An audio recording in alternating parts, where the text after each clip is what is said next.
So, what have we done so far? What we've done is we started with a molecule of glucose, went to pyruvate.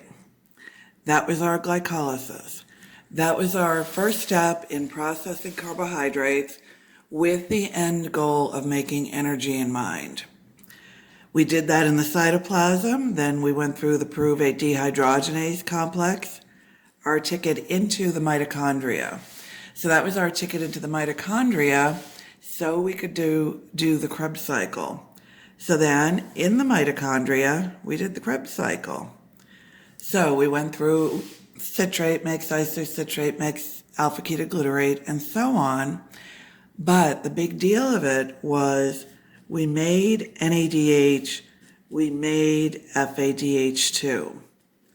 So those are electron carriers loaded up with electrons. At this moment, that's where the energy, the calories from your food are right now. So that's like having a check for ATP. And we've used this analogy. If your patient writes you a check, that's equivalent to whatever amount of money the check is written for, but it's not spendable money. So this is equivalent to ATPs, but it's not spendable ATP. I can't go and drive my reactions with these. So I need a bank. I need a place to go cache these. I also, don't forget, have some NADH from the pyruvate dehydrogenase complex. I have some NADH from glycolysis, and that one's going to be another little bit of a complication. So anyway, I've got to be able to send all of these to the electron transport chain or the electron transport system. And that's where I'm going to cache my checks. That's where I'm going to convert those to ATP so that they're actually spendable money, spendable energy that I can use. So that's where we're going to go.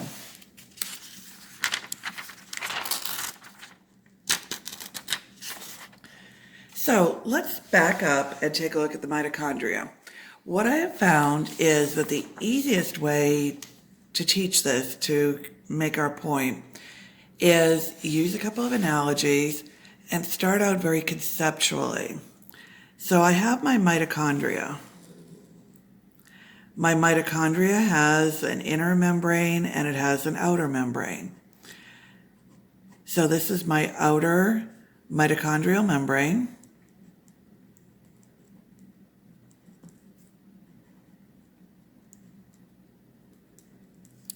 This is my inner mitochondrial membrane.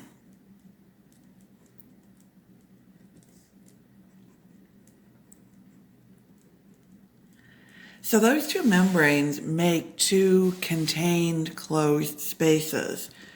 In the middle of the mitochondria, in the middle of that inner mitochondrial membrane, I have the mitochondrial matrix. In between the inner and outer membrane, I have the in between membrane space. So what that does is it gives me these two contained closed spaces. Even though, of course, as you know, this is a two-dimensional drawing of a three-dimensional thing. I still end up, even though they're irregularly shaped, with these two contained spaces. So we're going to use the analogy of a battery. So let's talk about a battery for a minute.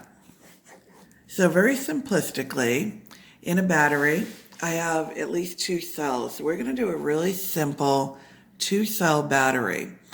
And you probably did something like this in general chemistry. You put something in one beaker, put something in another beaker, and put a wire in both, touch two wires to the bottom of a light bulb, and it lit up. If you haven't done that, you can watch it on YouTube. But anyway, how does a battery work? So last night you were charging your laptop, your cell phone, whatever gadget. So what was going on was you were using energy from, the plug you had it plugged into, and you were causing a charge differential. You were causing a deviation from equilibrium. So that deviation from equilibrium is potential energy that we can use. So when you made those two solutions in general chemistry that you were going to stick the wires in, you were making unequal solutions in a way. So I have this deviation from equilibrium. When I'm completely away from equilibrium, that's my battery completely charged. Now I'm going to unplug my charger, my laptop, phone, whatever from the wall, and I'm going to let it run. So my phone right now isn't plugged in. So what's running it is some of the pluses are going that way, some of the minuses are going that way. Plus that way, minus that way. That going towards equilibrium is giving me the energy that's running my phone right now so I can do this video. If I get completely equilibrated, as in equal number of pluses and minuses on each side, my battery's dead. I've reached equilibrium. I have a dead phone. So it's going to be the same idea, but our cells are going to be the matrix and the intermembrane space. So rather than having our nice square cells like you kind of expect with a battery, we're going to have irregularly shaped ones. Little bit of an aside with the irregular shape.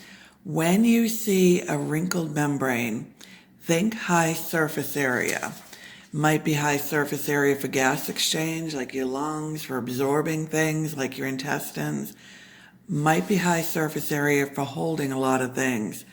So many enzymes, other molecules, everything that we're going to talk about are embedded in that inner mitochondrial membrane.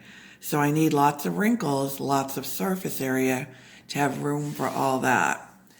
A Hail Mary for quarter five, a Hail Mary board answer. If you get asked where some molecule is, where some enzyme is, and you have no idea, pick the inner mitochondrial membrane or the matrix. Odds are you'll be right. It's like the liver is the tissue level for so much stuff. You won't likely get offered both because so many things are embedded in the inner membrane facing the matrix, so they're kind of in both. So anyway, we're going to talk about some protein complexes. So they're one of the things embedded in that inner mitochondrial membrane. So I have these protein complexes embedded in that membrane. So here's what I want to do. I want to do oxidation and reduction over and over and over. And the reason I want to do that is I want to transport electrons. It is the electron transport chain. I want to transport electrons, but by doing that, I also want to move the protons, and I'm going to move the protons in a little bit different direction. So here's the analogy. One of you guys is sitting up in that seat in the very middle of the back row, view from the cheap seats, best seat in the house. So you're in that very middle seat and you're starving. You didn't have time to eat this morning. You are absolutely famished. So you go on your little Domino's app and you order a pizza. So you order a pizza, it comes to the door. So it comes to the door, I meet the pizza guy in the door and I get your pizza for you. You're just too famished, you're too weak to get up and get up. But I have to teach, so I can't walk it up there, I need to keep going. So I hand it to somebody at the end of the first row. Then they hand it to the next person, to the next person, to the next person. So it goes through 10 or 15 people before that pizza gets up there to you in the back row. They're a little slow too.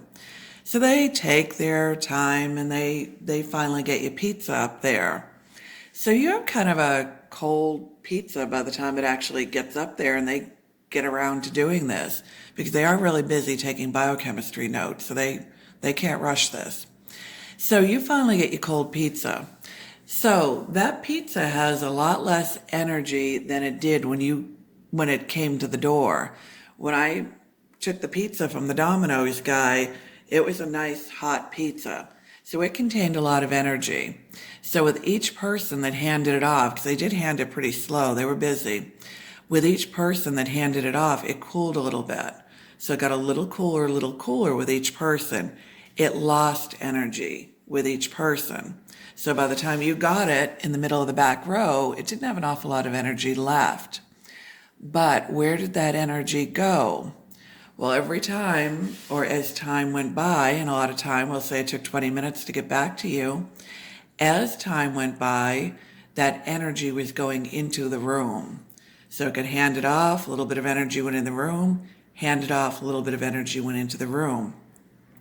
So we did kind of, in doing that, the same thing we're going to do in an oxidation reduction reaction series. So granted, that little bit of energy went into the room. You don't notice the temperature change in the room because it's so big, but maybe it is 0.1 degree warmer or whatever. So rather than you guys handing a pizza, we're going to have these protein complexes, and they're going to hand electrons. So what we're going to do is we're going to take, we'll say that NADH. We have NADH, we have FADH2, we have all kinds of things in the mitochondrial matrix. So first thing we have in that matrix is NADH. First protein complex is going to take the NADH, it's going to oxidize it, take it back to NAD, while it reduces something else, of course, and we'll come to that. So what is oxidation? Oxidation is losing an electron. So when I lose that electron as the protein complex, I'm going to hand it off to the next protein complex or the next molecule. So it's kind of like I got the pizza in the door from the Domino's guy. When he handed it to me, he lost the pizza. He got oxidized. The pizza's the electron. I got reduced. I got the pizza. Now I handed it to the person at the end of the first row. I got oxidized, that person got reduced. They got the pizza. They handed it to the next person. They got oxidized, that person got reduced. So NADH just got oxidized, reduced the protein complex. Now I'm going to oxidize that molecule, reduce the next one. Oxidize that one, reduce the next one. So on, so on, so on. So I'm going to hand that electron down the electron transport chain. But like my pizza is getting a little cooler, a little cooler, a little cooler, a little cooler as it goes along, my electron's losing a little energy, losing a little energy, losing. So here's where that energy is going. So the pizza put the energy in the form of heat into the room. The protein complexes are putting the energy in the form of protons into the intermembrane space. So what I'm going to do in the process of doing this is I'm going to build up a proton gradient in that intermembrane space. So I'm getting a lot more pluses in this contained area than I have in this contained area. So you'll hear several different terms for that proton gradient. It's an electrical gradient. It's an electrochemical gradient. It's a proton gradient. What's H plus? Protons. What's pH? Well, pH is the negative log of the molar hydrogen ion concentration. There's my hydrogen ions. So you'll hear pH gradient. So any gradient or differential that sounds electrical, electrochemical, pH, that's what we're talking about in the context of electron transport. So I'm going to do that, and I'm going to keep doing that till I get this gradient. So I get this gradient charged up. I have this charge differential now down here. I have a lot more pluses on one side than I do the other. My battery that happens to be my mitochondria, is charged. So now let's go and talk about ATP for a second. ATP, as you recall, is adenosine triphosphate. Adenosine triphosphate. Remember, and we really broke the molecule down back in DNA, but remember doing that, making a big deal about those phosphates. And I want to remind you a little bit of something now with that. Those phosphates are attached in high energy phosphate bonds. When we see ATP, it's always about the energy. Might be about the phosphates. We might not care about the phosphates. We always, always, always care about that energy. So when we break a high energy phosphate bond, we do it because we want the energy. We need that energy to drive a reaction or whatever we're doing. So we also at times need to be able to make high energy phosphate bonds. So that's what we're going to do now. So what I want to do is I want the energy, or I'm doing this to get the energy to replace the energy or have the energy to make a high energy phosphate bond and attach another phosphate back onto ADP di to make ATP triphosphate. So our ATP, as we've seen, is a big budgeting exercise, and we've done that. But by doing the budgeting exercise, sometimes it's kind of easy to get away from the why we're doing it. It's like money. In your office, you're going to keep very close track of how much money comes in. You're going to keep very close track of how much money it costs you to run your office. You're going to do that because if the money coming in isn't more than the money going out, you're not going to have that office very long.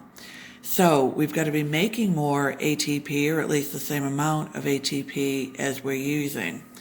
The place where we get the energy to replace the energy or have the energy to make that high energy phosphate bond is through all the processes we're doing. We've only looked at carbs so far, but we took that glucose contained that energy, contained whatever calories are in it from the food you ate, not usable energy. We went through glycolysis. We got a couple of ATP, that's usable energy. We got a couple of NADH, wrote your checks, not usable energy yet. We did the pyruvate dehydrogenase complex. We wrote a couple of checks for ATP. We got that NADH, not usable energy yet. Then we did the Krebs cycle, got the NADHs, got the FADH2s. We got more checks written to us, not usable energy yet. So now we're in electron transport, we're at the bank, we're cashing those checks. So that NADH contained the energy. When we oxidized it, brought it back to NAD, the energy's gone. It's going through here. Now we have this proton gradient built up. That's where the energy is now. We have a fully charged battery. So now we're going to take these protons and we're going to let them back into the matrix. So just like if I let these pluses go this way, the minuses go this way, the process of doing that, the process of going to equilibrium gives me the energy, generates the energy I need to run my phone, run my laptop, whatever. We're going to have a complex that allows these protons back in. So all of these protons are going to go back in now into the matrix. I'm going to equilibrium. The process of going through this protein complex gives me the energy to put that phosphate back on to ATP. And I get my ATP. It didn't fit in the matrix, but I get my ATP now in the matrix. So very conceptually, that's how I get my ATP. So now what we're going to do is we're going to say we took a little chunk of that inner mitochondrial membrane out, and we're going to blow that up and take a look at it and name the complexes. So it's like we took this little piece and we're going to blow it up. Excuse me, I'm sorry. We're going to blow it up the size of a piece of paper, and we're going to look at exactly what's going on. So this is going to be analogous to going back to the pizza. I took the pizza to from the Domino's guy, and now let's say I name everybody I hand the pizza to, getting to you in the back row. So it's a name after a name after a name, but we're doing exactly the same thing. So kind of the nitty-gritty details that go with the conceptual idea that we just did. Couple things just quick with this though before we go there. Be a little careful in multiple choice questions. And quarter 5, this catches you guys a little bit more because you feel a little bit more pressured with test taking time. What I will tell you with my midterms and finals in quarter 5, half of you have done it in half the time. So don't feel the pressure. And the reason I'm saying this is slow down and read the question. I have an inner mitochondrial membrane. I have an intermembrane space. I have protein complexes building up a proton gradient. This is one of the places where I get a lot of, after the fact, when you look at your test, you'll say, I don't know why I picked that. I read it wrong. I read it wrong. You read it fast. So intermitochondrial membrane, intermembrane space, awfully similar. Protein complex, moving protons. So be a little careful reading, just so you don't do that. Okay, so let's take this little piece and let's blow it up and do a big picture on the other page, or on another page.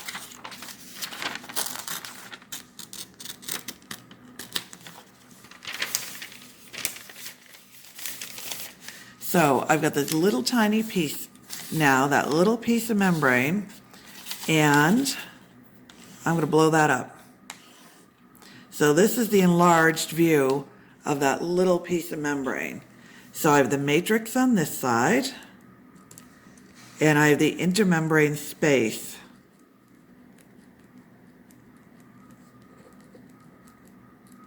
On this side. So this wide thing is the membrane. So now I'm going to draw my complexes in there. So I'm going to draw my complexes, and I'm going to number my complexes.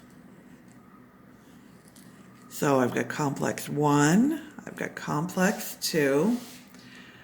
I've got a molecule in here too called coenzyme Q.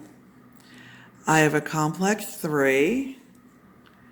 I have a cytochrome C. I have a complex 4. I have a complex 5. So here we're going to get kind of nuts and bolts and talk about what goes where. So first molecule I'm going to start out with is, I'm going to say I have a molecule of NADH. I made NADH in the Krebs cycle or the pyruvate dehydrogenase complex, because by the time I'm in the pyruvate dehydrogenase complex, I'm in the mitochondria. Or by the time, I'm making the NADH, I'm in the mitochondria. So I made my NADH. I'm going to oxidize it. So I'm going to oxidize it. It's going to enter complex 1, and I'm going to oxidize it. So NADH is going to go to NAD. So this is always a little difficult to write, and I'm never sure quite how to do it. So after you watch this, decide how you want to do yours. What I'm doing now is that list. I took the pizza from the Domino's guy. I handed it to Brittany. Brittany handed it to John. John handed it to Harry. Harry handed it to, Elizabeth, whatever. Who handed it to who, to who, to who? That's kind of what we're doing now. The NADH carried the electrons into the electron transport chain into complex 1. Within complex 1, it handed the electrons to flavin mononucleotide. So FMN is flavin mononucleotide. So if you go in the PowerPoint, you'll see the NADH getting oxidized back to NAD, the flavin mononucleotide getting reduced. So the flavin mononucleotide, though, didn't keep the electrons. It handed the electrons off to an iron-sulfur complex. So all those things are inside complex 1. So it's like I took the first 3 people in my line that I'm handing the pizza, and I called them complex 1, kind of like dividing you guys in sections. Section 1 has multiple people. You guys hand the pizza through section 1 to section 2 or whatever. So that's all happening in complex 1. Notice something here. I didn't write arrows. And the reason I didn't write arrows is the fact that you guys, quarter 2, You're going to put your notes away for a year, not look at them. Quarter 5, you've done that. You're probably seeing things in there that you're wondering, what was I thinking when I wrote that? I don't want you to get the idea that NADH gets converted to anything, that anything gets converted. So I said 2. If these were notes that I was going to put away for a year, I'd probably say hands the electrons to, even though that's a very casual way of saying oxidation reduction. But it would help me, looking at it in a year, remember what I meant here, because you've got to make sure that you know you're not converting any of these things. All of these are staying basically intact other than handing those electrons. So I'm handing the electrons down the chain while I'm putting protons into the intermembrane space. So I have protons, I'm not sure if that got caught in the shadow. Protons are going into the intermembrane space. So the other thing that I made in the Krebs cycle is I made FADH2. I need to be able to get that into the electron transport chain. That goes directly into complex 2. So that goes directly into complex 2, doesn't go to complex 1.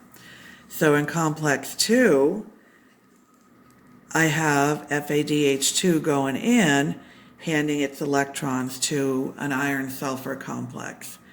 And again, I mean handing its electrons. This gets oxidized while this gets reduced. This is holding the electrons now. And again, the reactions are all in the PowerPoint, so I won't take the time and write them here. It just makes this longer on you.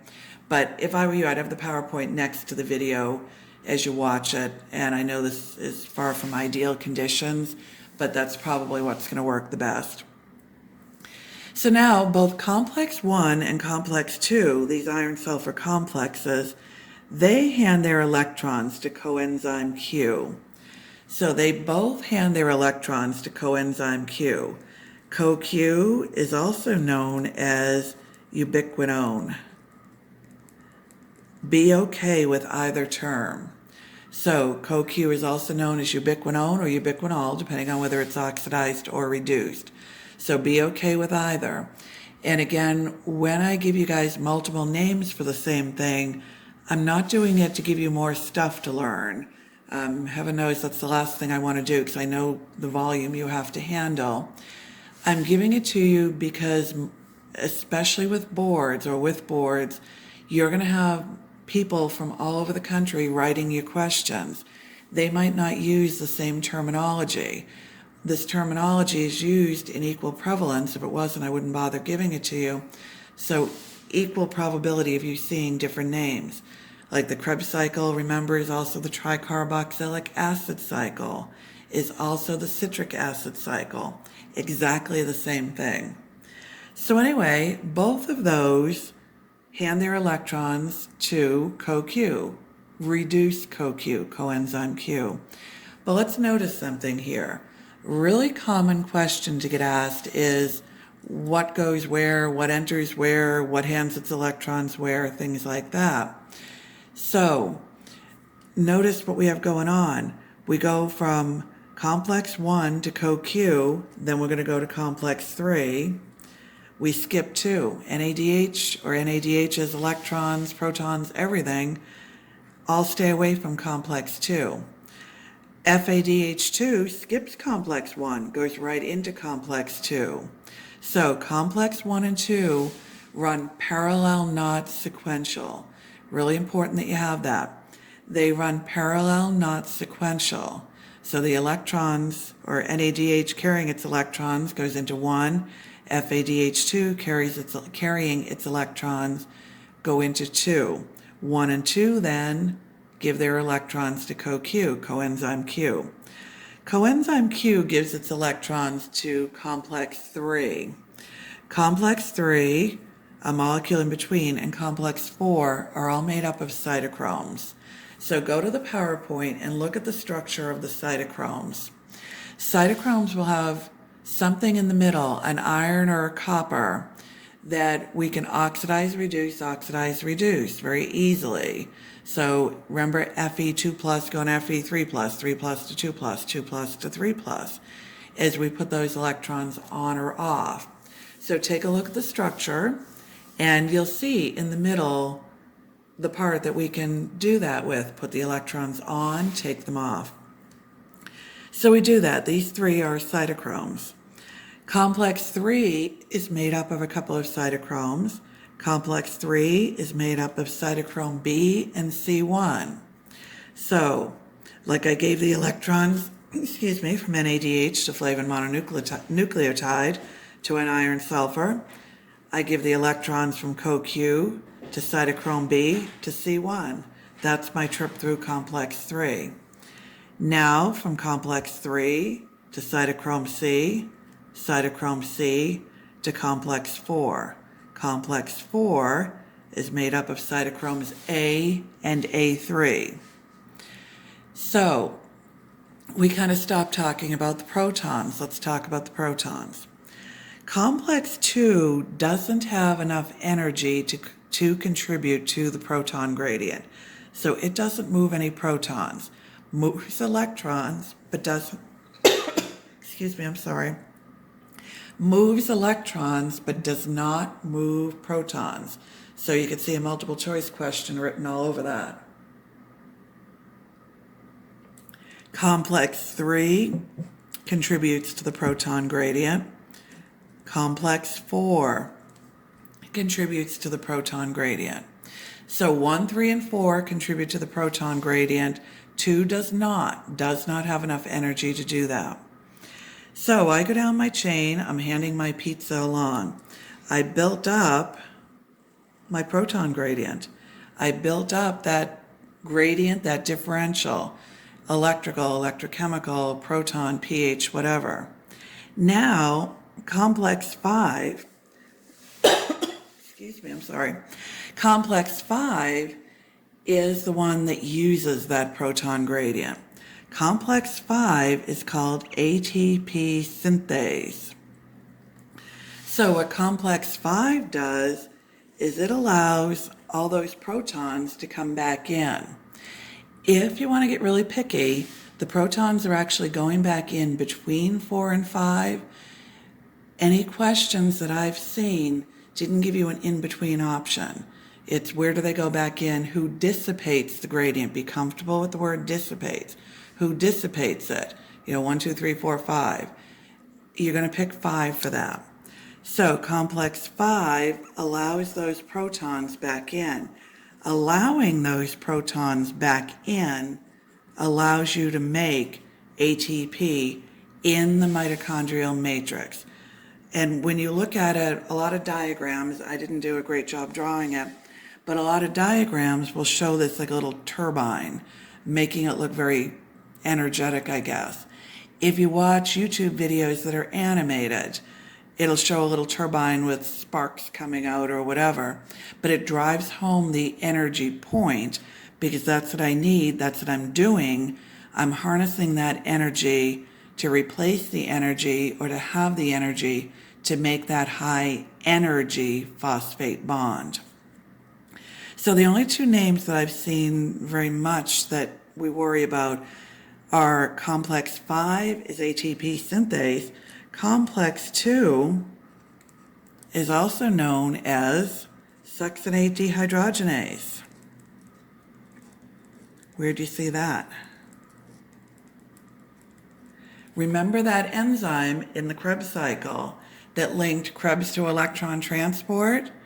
Or, another way of saying the same thing, linked Krebs to the inner mitochondrial membrane? This was it. So complex 2, which is succinate dehydrogenase, is also, it's the enzyme in the Krebs cycle. It's the complex in electron transport. So in the Krebs cycle, it's making the FADH2. In electron transport, it's using it, getting the energy back out of it. So that's that literal physical link between the two processes. So make sure you're okay with things like, where does NADH enter? Complex 1. Where does FADH2 enter? Complex 2. Where does complex 1 send its electrons? Don't pick 2 because it doesn't. It sends its electrons to CoQ. CoQ to where? 2, 2 to 3, 3 to cytochrome C to 4. What complexes build up the proton gradient? 1, 3, and 4. What complex dissipates? 5. What complex moves electrons but not protons? 2.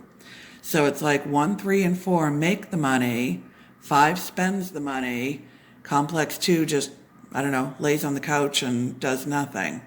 So 1, 3, and 4 make the money, build up the energy, 5 uses the energy, spends the money, complex 2 just kind of hangs out, doesn't do anything in terms of building up an energy gradient.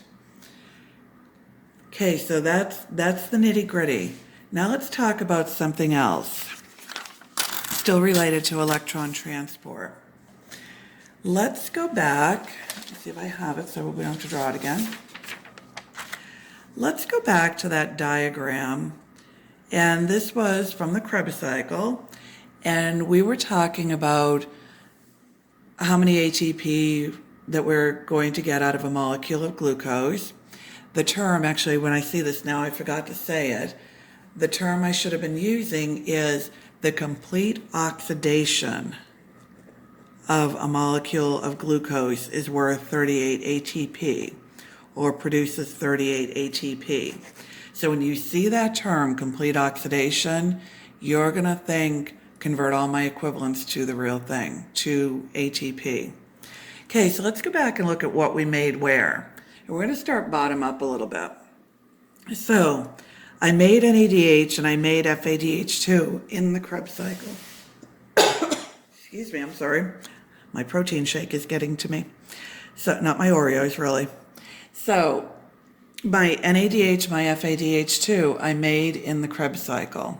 So, where did I do the Krebs cycle? I did it in the mitochondria. So, these molecules, when I made them, were in the mitochondria. The NADH that I made in the pyruvate dehydrogenase complex, I was already in the mitochondria by the time I made those NADH. The NADH I made in glycolysis, I'm in the cytoplasm. So, quarter 5, a little bit of a review. Quarter 2, we'll start talking about this. Quarter 5, where we're going is shuttles. Well, both quarters, where we're going is shuttles. What a shuttle is, it's a mechanism, a way of getting a molecule across the inner mitochondrial membrane. We're a little casual, a little slack in the way we say it. We'll say this molecule or that molecule can't get into or out of the mitochondria. If we're being specific, we mean it can't cross, either going in or going out, the inner mitochondrial membrane. So here's how we handle that. We handle that by using shuttles. So here's what a shuttle is. A shuttle is a couple of reactions that get us across that membrane, and it could be in or it could be out. The first ones we're going to do now are going to be trying to get that NADH in. So what they're going to do is they're going to take that molecule that can't cross, and they'll either convert it into something that can cross, then convert it back to the original molecule because that's what you wanted in the first place, or they'll take off the part that gets you stuck, cross with the rest of it, and get a new one of that part that got you stuck so you get the molecule back. Here's your problem with this. If you're not very much in tune to your what's the point with the shuttles, what you're going to see is I do a reaction, then I undo it and go in a complete circle. So I make something and then I unmake it. So a really common one we'll see is oxaloacetate will go to malate and then back to oxaloacetate. And you look at it, if you're just looking at it cold, and think, what did I just do that for? I made and unmade something. I did nothing.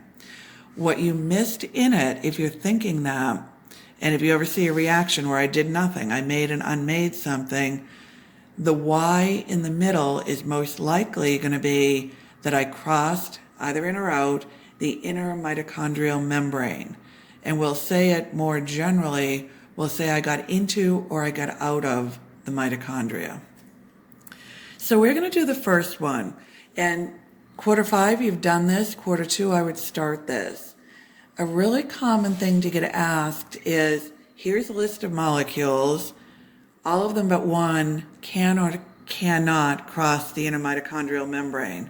Which one is my one that can out of a list of cannots, or my one cannot out of a list of cans? So be prepared for that, because it's a really nice way. Well, you might not see it as nice being on the answering end of the question, but from the questioning end, it's a really nice way of combining multiple processes in one question. It's a nice way of going past rote memorization. So I really want to discourage you guys from doing that. And I just know quarter 5, some of you guys did that, and you're going to be working harder to catch up now because you don't remember what you memorized. You remember the understanding framework. You guys that took the time to understand it, you're probably appreciating that time now that you spent, even though you might not have at the time, because you have that. You have to fill in the details now. So anyway, that kind of question is a good question for combining multiple things in such a quick, simple looking little question. So I would probably start myself a little list of the molecules that cannot cross and keep thinking about where did I see them, because that helps you with the put the pieces together too, which is always, I think, the biggest challenge of this. Okay, so the first shuttle we're going to do, both shuttles, my point is that I made NADH in the cytoplasm, in glycolysis, and NADH cannot cross the inner mitochondrial membrane. So I have NADH in the cytoplasm. We'll go back to this diagram. I have NADH out here. I can't do anything with it out here. I need it in here, and it can't cross here. It can get this far and it's stuck. So I need a way of getting across here. Common to get asked, where is it? It's in the cytoplasm. That's where I'm stuck. Common to get asked, what process did I make it in? I made it in glycolysis. So what I'm going to do, I'll draw my little membrane. I'm going to do what's called the glycerol 3-phosphate shuttle, also known, sometimes you'll see the glycero phosphate shuttle. Exactly the same thing. So this shuttle takes place in places like your brain, skeletal muscle, places like that. So I'm going to put my cytoplasm on this side of my membrane. I'm going to put my mitochondria on this side. So I have my NADH. I have my NADH that I made in glycolysis. It's in the cytoplasm. It can't get across here. It's stuck, but I need it down here to get the energy out of it. So what I'm going to do with that NADH is I'm going to oxidize it, because I don't really care about the NAD part of it. When I have that H on there, at that moment, that's where the energy from my food, from my fuel that I took in, that's where the energy is right now. The NAD is kind of my carrier. It's an electron carrier loaded up with electrons. I want the electrons. That's the important part. So I'm going to oxidize my NADH back to NAD. I took the electrons off, but let's go back to oxidation and reduction. When I take the electrons off of something, I've got to put them on something. I can't just take them off and leave them there. So I put them on something. What I'm going to put them on is a molecule of DHAP. So I'm going to reduce DHAP. When I reduce DHAP, I get glycerol 3-phosphate. So really what I did, and the structures are in any biochem book, what I did is I took the electrons off of here. They're on here now. So they're on here. Why did I do that? I did that because glycerol 3-phosphate can cross the membrane. Again, you guys, let me remind you quick in case you're drawing along with me or anything. If it starts with G, write it out. Because what was the other GL something 3-phosphate we had? Remember in glycolysis, I had glyceraldehyde 3-phosphate. So I had a glyceraldehyde, now I have a glycerol, so they can blend together on you. So glycerol 3-phosphate, carrying those electrons, now went into the mitochondria.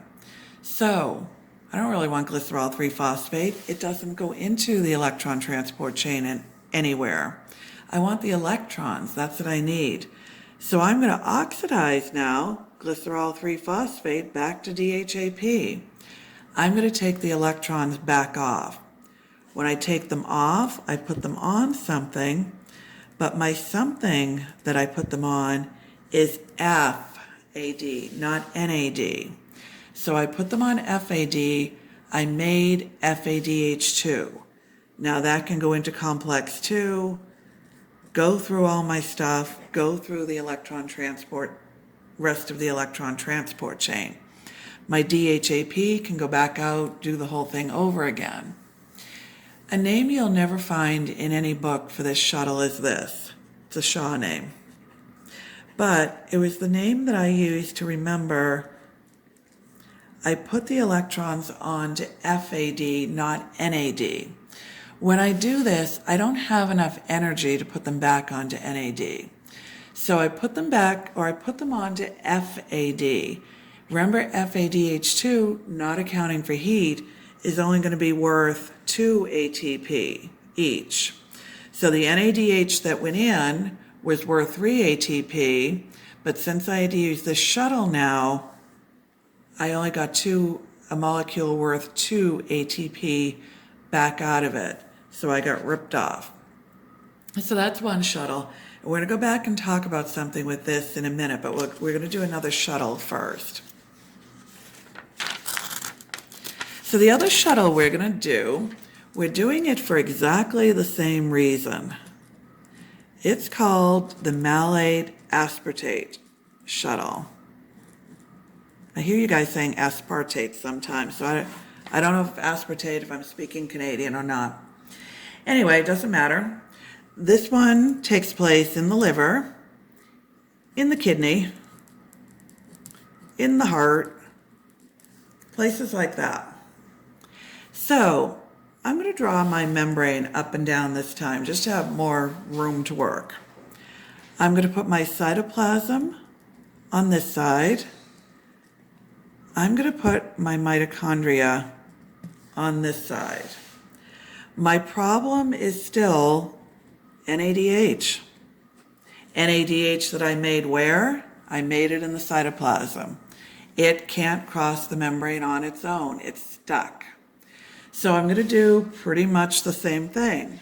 I'm going to oxidize my NADH to NAD while I reduce oxaloacetate to malate. And you can add the enzyme malate dehydrogenase if you want. And that's a decision you guys are going to need to make on your diagrams.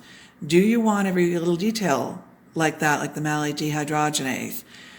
I tend to not in the diagrams that I draw in class because I know you're trying to see them, so I'm trying to keep them less cluttered. You might want that for the reinforcement as you're learning it. Or you might want them less cluttered and keep the emphasis on the thing we're trying to emphasize. Totally up to you, but it's another reason you're doing the diagrams by you, for you. You know what works for you, what you need to see. So those electrons now are on here. They're on the malate. Malate can cross in. So malate can cross. Now I do the last step of my Krebs cycle reaction again. Malate goes back to oxaloacetate. NAD goes to NADH into complex 1. I'm good to go. Even trade. So good to go, even trade, got my NADH back, mission accomplished. The catch in this one, and of course in biochem there's always a catch. The catch in this one is this. I might want that oxaloacetate back out here. Oxaloacetate is something that you're going to put on your cannot list. So what I'm going to do is I'm going to transaminate quarter 5. You've done that. I'm going to transaminate oxaloacetate to aspartate, as in I'm going to put an amino group on it. Quarter 2, if you haven't taken biochem before, you don't know what I'm talking about, but don't worry about it. We're going to come to that.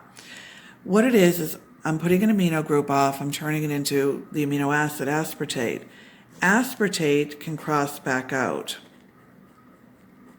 Then, if I want my oxaloacetate, I transaminate again, quarter 5. Don't forget it's a reversible process. I take the amino group back off, and I get my oxaloacetate back. So my complication here is not getting something different. My other shuttle, my glycerol 3-phosphate shuttle, I didn't get out what went in, although I got out a very usable energy-containing molecule, just less energy. Here, I had that extra step to get back out. Okay, let's talk about one more thing quick. So, let's go back to our diagram when we were adding up number of ATP. So, back in the notes in the PowerPoints, several places, I have the complete oxidation of a molecule of glucose is worth 36 to 38 ATP. And again, we're still using the numbers, not accounting for heat. Well, hang on. We just added up 38 ATP here. But let's think about our glycerophosphate shuttle. What did I do in my glycerophosphate shuttle or glycerol 3-phosphate shuttle? I traded an NADH for an FADH2.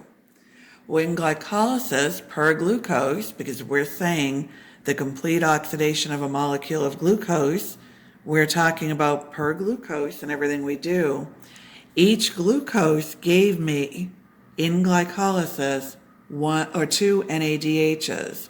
1 NADH gives me 3 ATP, not accounting for heat, so 2 of them give me 6 ATP.